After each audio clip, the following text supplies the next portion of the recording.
often in these temples they have schools in the grounds as well. And I'm just wondering if this one does, because that building looked a little bit like a school building.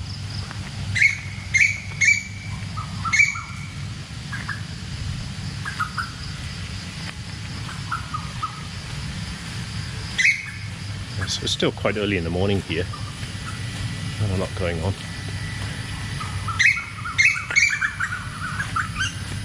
Now these structures over here, these are where Buddhists will put the ashes of their deceased relatives.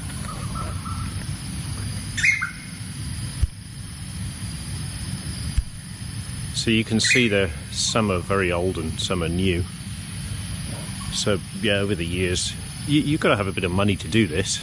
Yeah, so you get these built to keep the ashes of your deceased relatives in your family, and the relatives every year they'll come and pay respects to the deceased relatives. And yeah, so this is when they've got these sort of structures like this, and it's a sort of central point for all the family to come and congregate to pay respects. But if you haven't got that, then maybe there's some place that they scattered the ashes, and that would be the congregating place for the family every year. So they go and pay the respects wherever the ashes were scattered.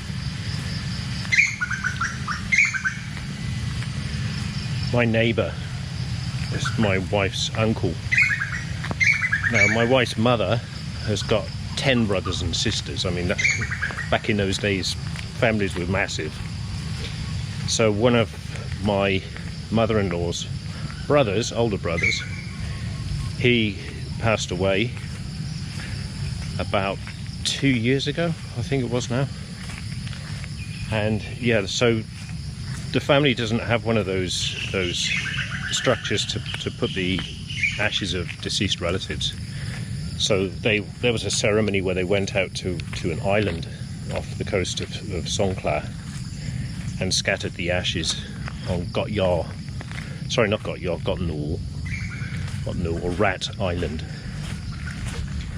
Yeah, they took a big, what was it? It was actually a restaurant boat they took out. And it was a big event. So the whole family were there, like 100 people. And yeah, so they had a meal as well and went out and scattered the ashes. Yeah, so that's the sort of thing they do over here. Yeah, it's nearly always cremation. Well, I can't think of any Buddhist in Thailand who's not cremated. That's the way it is here. It's just cremation. But the Muslims in the south here, they bury the bodies, they don't cremate them. And also the Muslims, I think it's all Muslims everywhere, they have to have the funeral and bury the body within 24 hours of the person passing. But the Buddhists, they can have the body. I wouldn't say on display, but certainly you can see the casket, the refrigerated casket where the body is laying, from anywhere between 3 days to 100 days plus. So if it's somebody who's very high in society, has a very high social standing, and that person passes away, then they would keep the body for a long time, like royalty or something like that. Then they would have the body refrigerated and embalmed and all of that, and that will be kept in view. You can actually see the body, but you would see the casket where the body is kept, and that would be kept in the temple grounds like this. And yeah, up to 100 plus days, like I think 120 days I seem to remember one member of royalty who passed away. She was kept in the temple for 120 days. You know, I guess that dates back to a long time ago when travelling was a lot more difficult than it is these days. You know, so people had time to... Oops, this guy's going a bit fast. Oh no, he's not coming this way.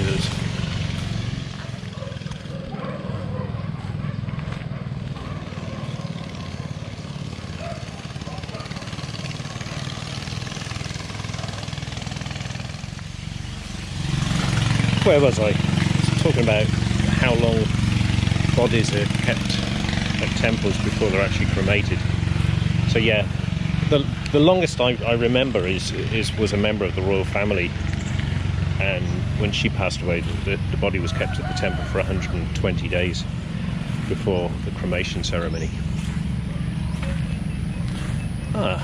We've actually got a boat over here. Let's have a closer look at that. So we saw in other videos, you know, these long-tail boats, but I haven't given you a close look at what they are. So we'll have a look at this one here. Yeah, so you can see this one behind me here. No, really, that's not a long-tail boat. No. I don't know. Someone came up with the idea of having these things around this area, you know, so they get tourists in and coming on these paddle boats. But it really didn't take off, and I'm not really surprised.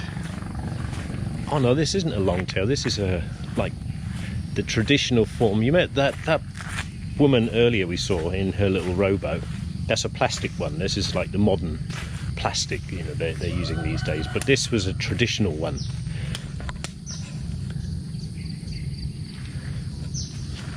So this would just be a rowboat. There's no motor on this.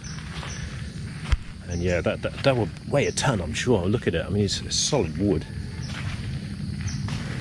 Yeah, I guess probably not been used for a long time, as they're all into the modern plastic now.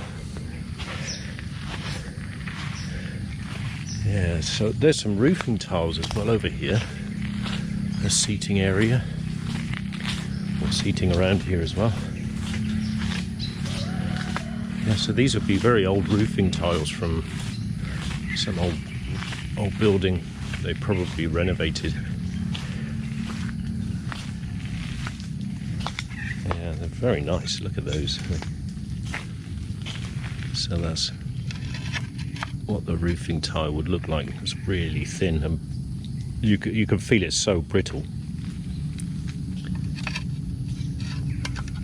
I don't want to break that.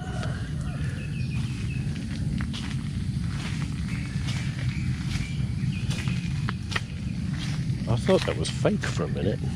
It looks in too good condition to be, you know, a tree trunk, but yeah, it is. So it's made for seating.